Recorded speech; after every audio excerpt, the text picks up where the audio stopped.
А хто ж мою косеньку ти розпряття?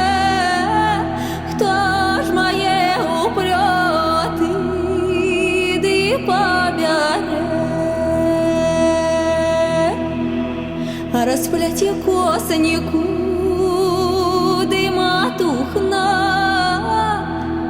побяре упльоти ди батюшка. Укавала зязюря в садочку, приклавши